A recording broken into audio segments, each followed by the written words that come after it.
Bonjour à tous, bonjour à toutes, merci de votre fidélité. Comme chaque semaine, nous nous retrouvons pour parler actualité nationale, actualité internationale et un travail de déconstruction. Aujourd'hui, nous allons parler en particulier de l'un des 5 périls que nous signalons régulièrement, à savoir l'enclenchement de la guerre mondiale, du conflit militaire généralisé. Alors, pour rappel, je le dis souvent, mais si nous avons de nouveaux auditeurs, de nouveaux followers, comme on dit maintenant, nous sommes confrontés à 5 défis majeurs. Quand je dis nous, c'est la planète et l'humanité. D'abord, le plus imminent, le plus actuel, ce sont les catastrophes liées au dérèglement climatique. Ensuite, nous avons ce fameux enclenchement du conflit mondial généralisé, mais nous avons aussi une crise économique majeure qui est en train de se préparer, face à laquelle le 4e défi, c'est celui de la fascisation de la planète. Tous les pays où les gouvernements impérialistes sont à la tête, et enfin le dérèglement mental qui détruit toutes les cohésions sociales qui peuvent exister, qui nous permettent de réagir aux difficultés. Voilà ces 5 défis-là auxquels nous sommes confrontés.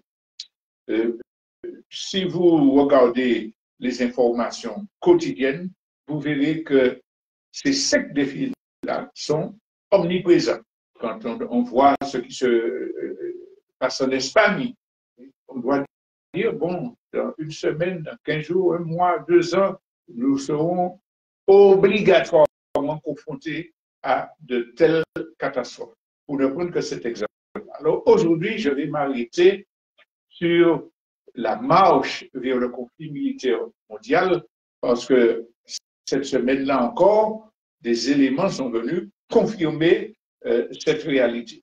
Alors, quand nous parlons de conflit militaire mondial, quand on parle de guerre mondiale, nous l'avons déjà expliqué, il faut concevoir cela à 2 niveaux. Le premier niveau, c'est l'affrontement entre les puissances impérialistes rivales. Guerre, provocation, tout ça. Et puis un deuxième niveau qui est peut-être le plus fondamental, c'est la guerre mondiale qui se déroule entre les puissances impérialistes occidentales et les multinationales d'un côté, et d'autre part les populations en général. Et nous sommes arrivés à un instant où ces puissances et ces multinationales sont tout à fait conscientes que leur hégémonie est menacée dans ses fondements totalement. Et donc, ça développe une agressivité, un engagement pour essayer d'écraser ces populations qui se révoltent. Donc, 2 niveaux de conflits qui sont en train de se confirmer.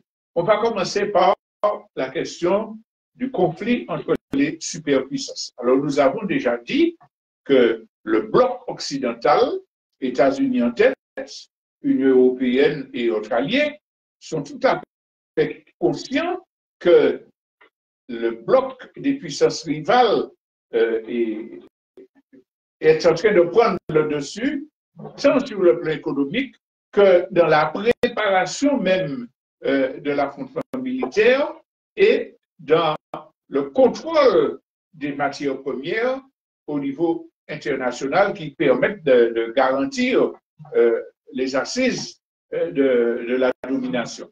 Donc, ces puissances occidentales ont déclenché cette guerre et on avait dit qu'il y a 2 espaces principaux où cela se confirme. Alors, d'abord, le Proche-Orient. Le Proche-Orient avec Israël qui est chargé de détruire les derniers ressorts de la législation internationale et de créer de multiples foyers, même si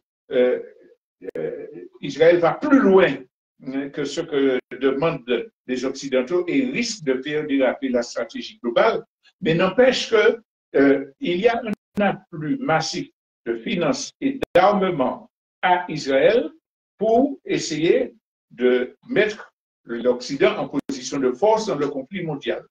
On a vu, par exemple, cette semaine, que les États-Unis avaient soi-disant menacé Israël parce qu'ils empêchent, l'État sioniste empêche à l'aide humanitaire d'accéder. Bon, il ne parle même pas du génocide, mais cette aide humanitaire, les consciences humaines n'acceptent pas que, au moins ça, on ne laisse pas de l'aide humanitaire entrer. Alors les États-Unis avaient dit, ah bon, nous donnons un ultimatum, s'ils ne laissent pas entrer l'aide humanitaire, on va réduire l'envoi d'armement.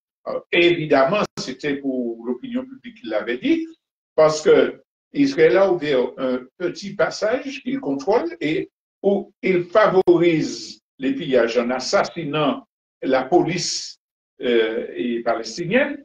Et puis, les États-Unis ont dit, bon, ça va, et oui, l'aide humanitaire commence à rentrer, et ils continuent à donner armes et financement.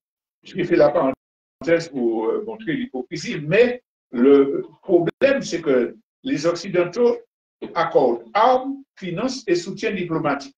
La campagne qui se fait pour criminaliser tous ceux qui s'opposent à l'action de l'État sioniste, à l'occupation, au génocide, fait partie de l'aspect propagande qui se manifeste dans toutes les guerres. Donc, c'est le premier élément où la guerre mondiale est déjà engagée. Nous allons revenir sur cet aspect israélien. Et pour parler, maintenant, nous parlons du deuxième aspect qui est l'Ukraine. Alors, pourquoi on parle également d'accélération de la dynamique qui mène au conflit mondial? Mais parce que tout simplement, les mesures que les Occidentaux avaient prises pour affaiblir la Russie, économiquement, avec toutes sortes de sanctions, vol de ses avoirs, etc., ne sont pas parvenus à empêcher non seulement la survie de la Russie, mais qu'elle soit en train de gagner le conflit en Ukraine. On parle de grignotage, mais cela va au-delà, puisque il y a un renforcement de l'armée. Ben, dans la propagande, on dit ouais, ils n'ont plus de gens, ils meurent, ils perdent. Mais il y a des accords qui sont faits, notamment avec la Corée du Nord, et il y a une gestion du conflit qui est faite par la Russie, qui permet que les États occidentaux, que l'OTAN, n'ont pas pu, permettre à l'Ukraine de gagner la guerre. L'Ukraine, tout le monde le reconnaît, est en position de faiblesse. Alors, que va-t-on faire pour essayer de rattraper la situation? Alors, d'abord, on commence à préparer l'opinion à l'utilisation des armes nucléaires via l'Ukraine.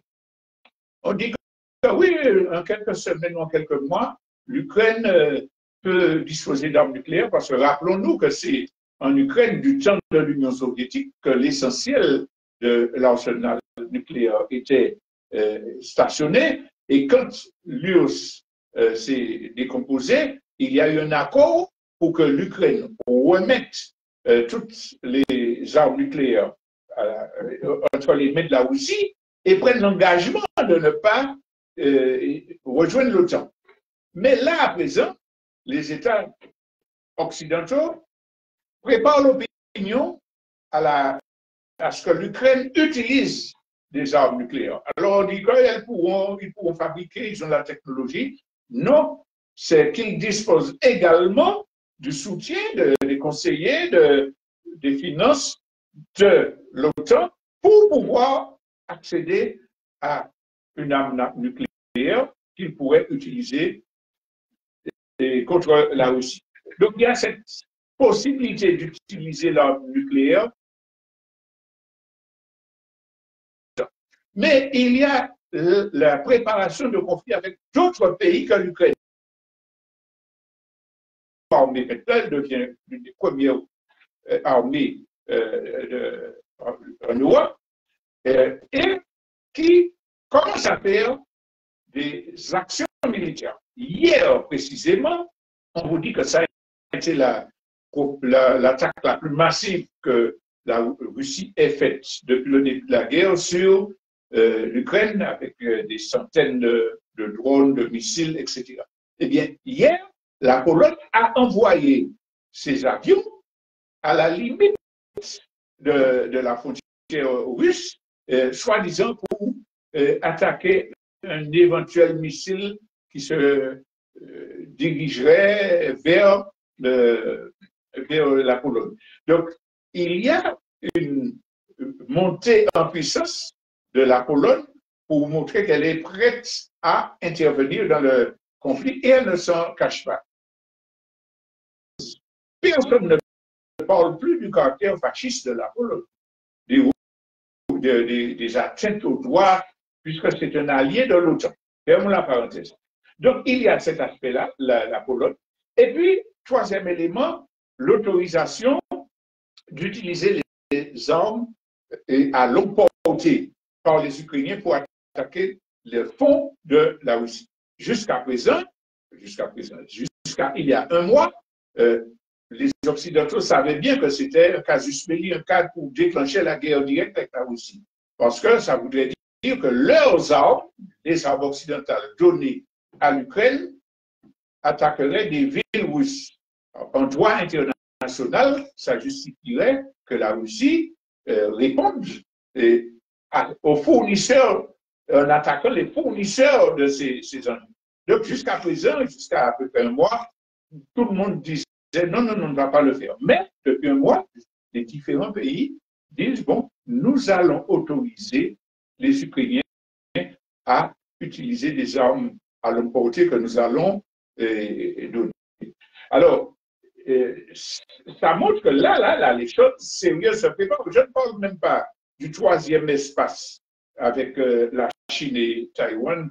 Là, parce que l'OTAN sait bien que c'est le gros morceau et il faut que l'OTAN règle les premiers champs de bataille pour être en mesure de concentrer ses forces pour attaquer la Chine. Mais on est déjà dans l'engrenage. Alors, revenons sur ces deux éléments-là et pour dire que il y a des illusions qui sont développées par les journalistes occidentaux pour ne pas effrayer les populations, pour dire que Trump, oui, c'est un fou, c'est ce qu'on veut, mais lui, il n'est pas pour la guerre, il est pour American First. Donc, il faut se concentrer, ne pas dépenser pour muscler l'Amérique. Donc, oui, Trump, lui, il veut la paix. C'est de la désinformation, c'est de la désinformation, parce que tous les journalistes qui tiennent ce langage-là savent pertinemment que ce n'est pas le cas. Oui, c'est vrai que Trump parle de American First pour muscler son économie, pour la guerre commerciale, pour éviter que la Chine conquiert des parts de marché, etc. Donc, il faut concentrer les investissements sur le développement des infrastructures. C'est ça. Les économies, on va parler de son cabinet tout à l'heure, c'est recentrer pour structurer l'économie. Et les menaces que Trump fait à l'égard de l'Europe de ne pas donner de l'argent, ce n'est pas parce qu'il est contre la guerre, qu'il ne prépare pas la guerre contre la Russie, c'est uniquement pour obliger les Européens à dépenser plus en disant c'est moi qui finance tout l'essentiel de ce qui constitue l'armement de l'OTAN, mais non, faites votre part. Donc il fait ce chantage-là, mais il a bien l'intention, et tous les observateurs sérieux savent que Trump est tout à fait partisan de la guerre. Alors, la preuve encore, c'est que là, il n'est pas encore arrivé, mais en concertation avec l'ancienne administration, ils sont déjà d'accord pour que des sociétés militaires privées états-uniennes aillent se battre en Ukraine. Vous savez que c'est l'essentiel de la force de frappe. Pendant la guerre en Irak, la plus grande partie des gens qui étaient sur le terrain, c'était des gens des sociétés militaires privées. Et cela arrange Trump, parce qu'il va faire des économies budgétaires, mais ce sont ces sociétés-là, c'est des privés, qui vendent leurs services. Donc là, ils ont déjà pris la décision là, dans les prochains jours, parce qu'on parle de la Corée qui a envoyé des gens à Cuba, mais eux, ils ont déjà pris la décision d'envoyer des sociétés militaires privées surarmées, disposant du renseignement, etc., se battre en Ukraine. Donc, on est absolument dans l'avancée vers le conflit généralisé. Un indice pour en finir avec ce fameux Trump, le cabinet qu'il a créé, les gens qu'il nomme aux différents postes, mais ça nous dit ce qu'il va faire. Alors, il y a une partie de l'homme qui se permet de dépasser la démocratie, de nommer des amis incompétents à la justice pour pouvoir étouffer ses dossiers, de nommer son compagnon de golf à tel poste, etc. Oui, il y a tout ça, ce côté fantasme qu'il peut se permettre parce qu'il est milliardaire et que c'est le règne des multinationales qui est en train de s'affirmer. Il y a cela. Mais il y a également la stratégie de domination impérialiste tout à fait consciente et réfléchie qui continue à être appliquée par Trump. Quand il nomme Marco Rubio, un ancien adversaire, secrétaire d'État, ça correspond au ministre des Affaires étrangères en France. Quand il nomme Marco Rubio, qui est Marco Rubio? Quelles sont ses idées? Ancien opposant. C'est quelqu'un qui est d'origine cubaine exilée, mais c'est surtout quelqu'un qui est fondamentalement réactionnaire, dont la ligne, c'est de décacher l'Iran, de décacher la Chine, c'est vraiment, et puis de soutenir Israël dans tout ce qu'il fait. C'est lui qui a été nommé. Ça veut dire que Trump nomme quelqu'un qui va s'assurer que la stratégie militaire de domination états-unienne sur la planète va continuer avec tous les éléments que j'ai donnés. Donc, nous voyons bien que les journalistes qui ne sont pas des ignorants font propagande pour les Américains pour dormir l'opinion publique tout en sachant que les bases de l'Amérique, de la guerre mondiale s'affirment. Et l'autre aspect, je l'ai évoqué en passant, c'est la propagande. La fascisation dont nous avons déjà parlé de tous les régimes passe entre autres par le contrôle de tous les médias sans exception. De tous les médias sans exception. Et là, il y a une décision qui est prise où Bolloré, en France, va acheter, va prendre le contrôle avec des fascistes de la plus ancienne école de formation de journalisme qui existe en France depuis dans les années 1800. On ne va rien laisser passer. Ça me rappelle que quand Édith Cresson, dans son court passage comme première ministre de Mitterrand, était arrivée en poste, la première décision qu'elle avait prise, c'est de créer une école européenne en disant très clairement que les populations sont hostiles à l'Union européenne, donc il faut créer une école de journalistes pour former ces gens-là à faire les populations accepter la construction européenne. C'est comme ça que ça marche. Et ça fait partie de la propagande. Et ça nous explique pourquoi tous les journalistes aujourd'hui soutiennent le plan de préparation militaire des impérialistes. Donc, cette guerre-là est en train de se préparer. On n'a pas besoin de plus d'arguments. Là, je parlais de la guerre entre puissances rivales, qui est en train de marcher.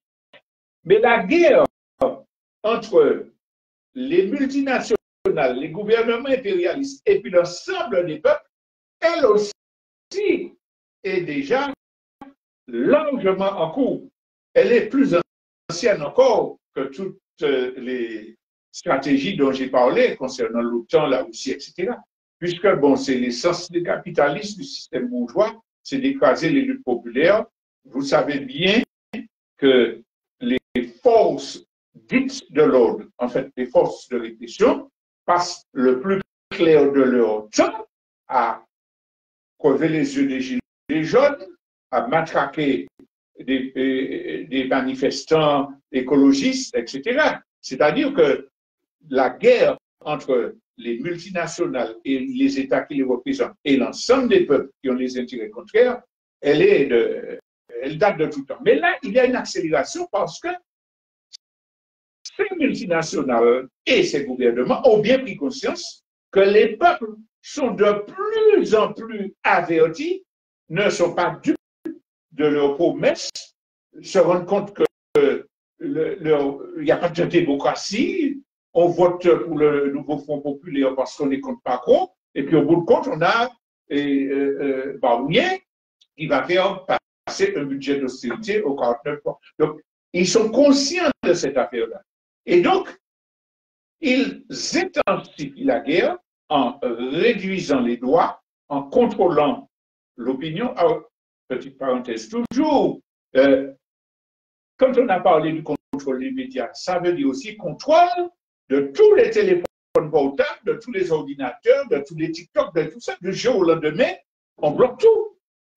Et puis les gens qui croient qu'ils ont un super pouvoir, qu'ils vont attaquer au gouvernement parce qu'ils sont des rois du TikTok, on va leur fermer, en l'espace de 3 secondes, on peut leur fermer la bouche au moment où on va déclencher l'offensive qu'on souhaite déclencher. Donc, parenthèse fermée, les gouvernements et les multinationales intensifient la guerre contre les peuples en mettant des législations de plus en plus barbares, en criminalisant toutes les protestations et en faisant en sorte que la guerre globale dont nous avons parlé, par exemple, avec l'intervention de l'État sioniste israélien, eh bien, cette guerre-là se transmet dans l'affrontement entre les multinationales, le gouvernement et les peuples.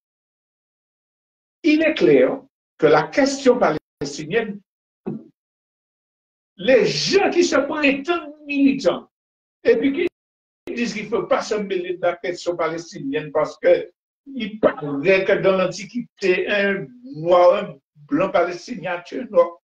Ce sont totalement des irresponsables, hein, il faut le dire clair. Parce que ce qui se passe concernant la question palestinienne, c'est l'illustration que la guerre principale se fait entre les peuples,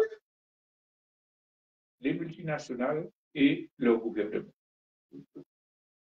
Quand vous réfléchissez aux manifestations qui se font sur toute la surface de la planète pour soutenir le peuple palestinien. Alors évidemment, il y a l'aspect de solidarité parce qu'on voit un génocide où on tue des milliers de bébés et puis que les salopards couvrent Israël. Il y a la solidarité, mais il n'y a pas que ça. Il y a que l'opinion publique a compris aujourd'hui qu'il y a une guerre entre les peuples dominés et les impérialistes. On n'accepte plus le colonialisme, on n'accepte plus la présence des armées multinationales, des bases, etc. Et la question palestinienne, c'est une manifestation du conflit entre ces deux blocs-là. C'est pour ça qu'il y a des manifestations. Et c'est pour ça aussi qu'en Occident, en France, on va essayer d'interdire que les peuples manifestent leur solidarité avec le peuple palestinien. Dimanche dernier, je parlais du scandale de hooligans qui appellent à tuer des Palestiniens, et puis quand les contre-manifestants les violentent, on dit que c'est de l'antisémitisme contre tous les juifs du monde. On n'a pas le droit de dire qu'on est contre le génocide israélien, on est antisémite. Ça nous montre bien que c'est une guerre entre les gouvernements multinationaux et de côté et les peuples de l'autre à travers la question palestinienne. C'est un support de ce conflit-là. Ce n'est pas le seul. Il y en a un deuxième sur lequel je veux parler. Il y a la conférence, la COP, qui se tient en Azerbaïdjan, conférence contre le changement climatique qui se fait. Bon. Là, il y a une guerre qui se fait entre les peuples et les dirigeants des pays impérialistes.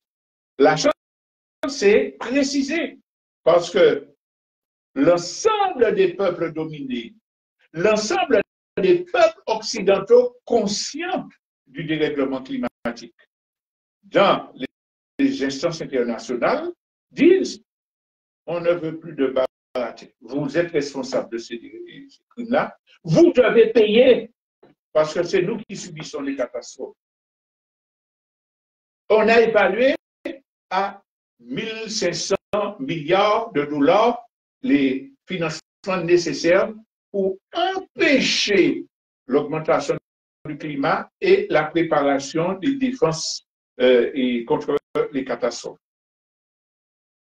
Les 100 milliards qui étaient initialement prévus dans les premières COP ne sont même pas assurés correctement par les pays responsables du dérèglement climatique.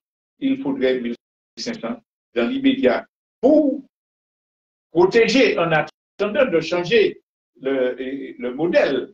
Eh bien, ce qui s'est passé, c'est que les écologistes des différents pays impérialistes et également les populations dominées victimes de tous les autres parties de la planète, de toutes les autres parties de la planète, qu'on bloque pour dire nous exigeons que vous payions et remettre en cause les multinationales et leur gouvernement. C'est une guerre qui se fait là. Et quand on parle de guerre, on parle de violence. C'est pour cela que dans les grandes bassines, l'État français va envoyer des gens tirer à flashball, massacrer des militants qui disent nous voulons défendre une zone qui permette de régler le problème de l'alimentation. C'est une guerre. La guerre, c'est ça. C'est des affrontements entre des camps avec des intérêts contraires. Et là, c'est au niveau planétaire. Donc, on a vu sur la question palestinienne, on l'a vu sur la question du dérèglement climatique. Cette guerre-là est en train de se dérouler sous nos yeux et de s'intensifier. Mais elle va s'intensifier, tout comme les affrontements interimpérialistes s'intensifient, parce qu'il n'y a pas de solution de compromis. Depuis la première les premières COP au Brésil ou ailleurs, les promesses se sont succédées, rien n'a été fait, les conditions du dérèglement s'accélèrent avec les politiques ultralibérales, la répression s'accentue, donc il n'y a pas de négociation possible. Vous croyez vraiment qu'il y a une négociation possible entre la Chine et les États-Unis, entre l'OTAN et la Russie? Non. Et bien de même, sur les questions qui concernent l'affrontement entre les peuples et les multinationales, il n'y a pas de négociation possible. C'est des gens qui n'ont pas de morale, c'est des gens qui n'ont pas de spiritualité, c'est des gens qui sont des vampires. Alors, résultat de cette affaire, qu'est-ce que nous faisons? Est-ce que nous voyons l'humanité et la planète disparaître et puis nous disons, ah, ils sont méchants, qu'est-ce qu'on fait? Comment on peut arrêter ça? Est-il même possible d'arrêter ça? La réponse est claire. Dans l'histoire de l'humanité, c'est celle-là. Il y a des crises majeures qui sont dues au fait que des systèmes décadents, des systèmes qui ont fait leur temps, ne veulent pas laisser place au progrès de l'humanité qui serait possible avec des systèmes alternatifs. Nous sommes arrivés à un moment où le système libéral, capitaliste, impérialiste ne peut plus survivre. Il a fait son temps. Et nous avons besoin que naisse, que se développe un système alternatif fondé sur la protection de la nature, fondé sur une véritable démocratie directe, une véritable égalité entre hommes et femmes. Il y a besoin de ce système alternatif qui est possible. Parce que la majorité des gens dans le monde, ils sont favorables et ils ont intérêt. Maintenant, qu'est-ce qui fait qu'on n'y arrive pas? La première barrière à surmonter, c'est la barrière idéologique et la barrière du conditionnement. D'abord, il faut comprendre, sans rentrer déjà dans l'idéologie, il faut comprendre que, bon, on a une responsabilité là. Est-ce que oui ou non, on accepte d'aller dans le mur en sachant qu'on y va, ou bien, nous, quelles que soient les difficultés, est-ce qu'on accepte de mener le combat? Vous connaissez l'adage, les seuls combats qu'on est sûr de perdre, c'est ceux qu'on ne mène pas. Mais si on mène le combat, on peut gagner. Le problème, c'est que le travail, on a parlé des empires médiatiques, le travail fait par les empires médiatiques, par l'idéologie de domination bourgeoise impérialiste, agit sur tout le monde. Nous entendons très souvent dire la jeunesse veut tout de suite. Il ne voit pas l'avenir. Ah, on a bon, on se donne à cœur joie, hein, à dire les jeunes, ils ont tout bagaille, ils ont pas les préparer, ils ont pas les travail pour préparer, diplôme, etc. Et puis ils comprennent. C'est vrai, c'est une conséquence de la pseudo-éducation qui est donnée par le système. Mais les adultes, là, les dirigeants, ne sont-ils pas exactement dans le même comportement? Nous sommes tous, à un degré ou à un autre, victimes de ce tout de suite, de cette absence de projection, de ce refus du sacrifice pour construire des choses à long terme, pas parce que nous sommes méchants, comme on aime dire des parents, ils ont démissionné. Non, ce n'est pas pour ça. C'est parce que notre cerveau humain obéit à des règles, et la règle principale, c'est que on nous a inculqué l'idée que ça ne sert à rien de travailler sur le futur, que ça ne sert à rien d'économiser. De toute façon, nous sommes tous prisonniers du tout de suite. La première chose à faire, mes amis, si nous voulons lutter contre les catastrophes climatiques, si nous voulons construire un système alternatif, c'est sur le long terme, c'est pas aujourd'hui. C'est pas comme ça qu'un coup de baguette magique qu'on va arriver à cela.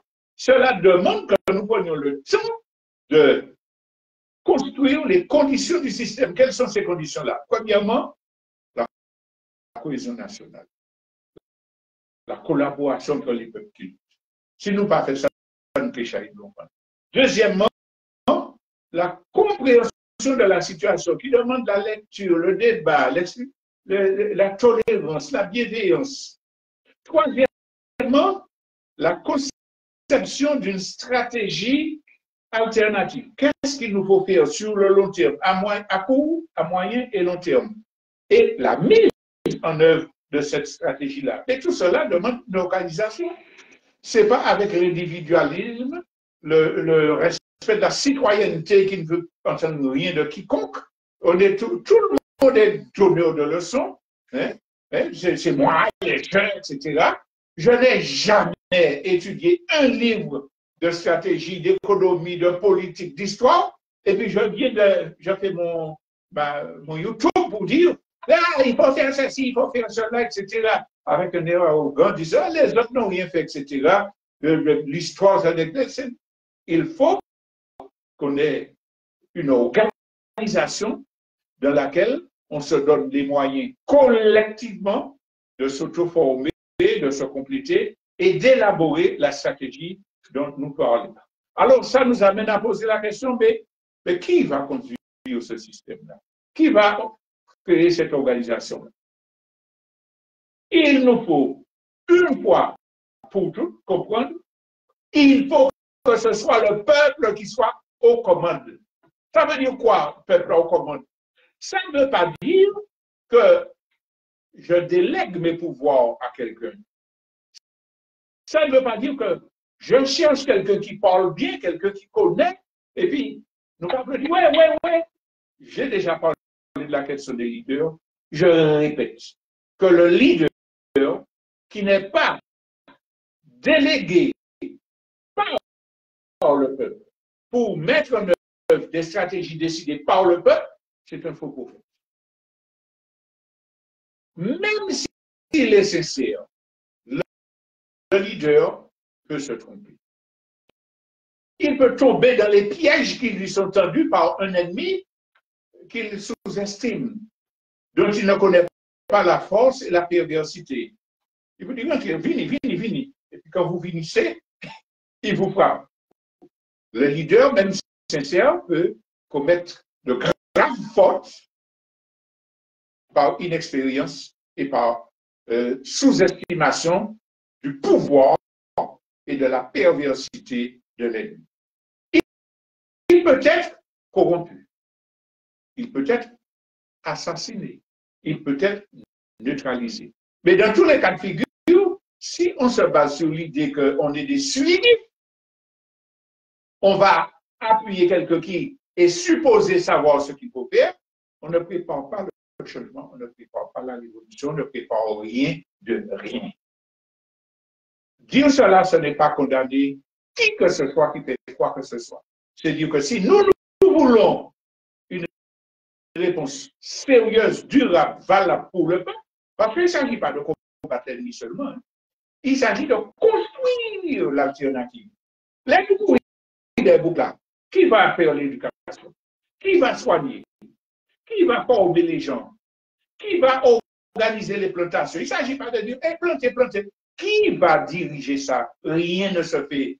Même les dirigeants là, Trump, Macron, ils dirigent, mais ils ont des armadas d'experts qui préparent les dossiers, qui étudient, des gens qui ont été formés, qui ont des compétences pour dire, bon, on ne propose pas. Et puis, lui, Macron, va choisir une orientation d'après son projet politique, mais il a tout, y compris ce qui pourrait le gêner, y compris ce que pensent les autres. Donc, affaires qui contrôle le mouvement, ça doit être le peuple, et on doit l'organiser, lui donner les moyens qu'il exerce effectivement. Notre organisation, c'est souvent entendu dire, c'est-à-dire, nous pas qu'à prendre nous autres, pas qu'à faire rien. La lutte par procuration. Alors, moi, je ne pas qu'à faire rien par personne, et puis j'attends que ceux-là, parce qu'ils ont de belles idées, ils fassent. Mais ceux-là, c'est un groupe de monde qui n'est riche, qui n'est famille, qui n'est préoccupation, qui travaille bénévolement matin, midi et soir d'organisation, et puis qui ne peut pas faire tout le bagage tout seul. Alors, moi, je dis aux autres, pas qu'à faire, mais c'est à moi qu'à faire. Le devoir de chaque Martiniquais, chaque Martiniquaise, qui a pris conscience des dangers qui sont face de nous, qui pense à sa famille, à ses enfants, qui ne veulent pas être responsables du fait qu'ils mourront dans une inondation, le devoir, c'est de venir dire, je m'engage. Ou pas obligé de faire tout le bagaille, tout. Ou faire ça, ou compris, mais je m'engage. C'est Grendy qui a fait ça. C'est cet appel-là que nous lançons. Ne croyons pas à la lutte par procuration. Nous tous avons des compétences indispensables à la transformation de la société, mais à condition que toutes ces compétences-là se mettent ensemble, s'écoutent, s'amendent réciproquement, et nous avons également, j'arrive à la conclusion, en tant que CNCP, des propositions. Par exemple, nous avons commencé à développer l'idée d'une administration alternative populaire. Nous avons un certain nombre de propositions sur le fonctionnement de comités populaires représentant véritablement le peuple. Mais si nous nous contentons de regarder TikTok pour savoir ce que nous faisons de notre journée et de notre vie, nous qu'allons faire à un dérèglement climatique, nous qu'allons faire en crise économique, nous qu'allons faire à un dictature, nous qu'allons faire à un les sectes fléaux dont j'ai parlé, le dérèglement mental, etc. Nous qu'allons faire. Quand bien après, je ne savais pas. Pour terminer, nous vous invitons, puisque ce n'est pas dans une émission radio que nous pouvons échanger et dire tout ce qu'il y a à dire. Nous vous invitons au beau cantage que nous organisons. Il y en a eu un très intéressant qui s'est tenu à Rivière-Salée vendredi dernier. Les prochains se feront le vendredi 22 à Cité-la-Croix au Robert, 18h-20h. Ensuite, à Font-Laillé, au Bourg, le 29, vendredi 29, de 18h à 20h également. Et à Fort-de-France, voie numéro 1, oui, pour Font-Laillé. Et à Fort-de-France, le mercredi 4 décembre, de 18h à 20h toujours, au centre-ville, nous allons préciser cela. Alors, j'espère vous avoir convaincu que ce n'est pas un parti, ni un individu, ni un leader qui est porteur de la solution, même si tous ceux-là sont nécessaires, mais c'est à chacun et à chacune d'entre nous de porter sa contribution de façon organisée et collective pour que nous puissions sauver notre pays et au-delà, porter notre contribution au sauvetage de la planète et de l'humanité. Merci de votre attention.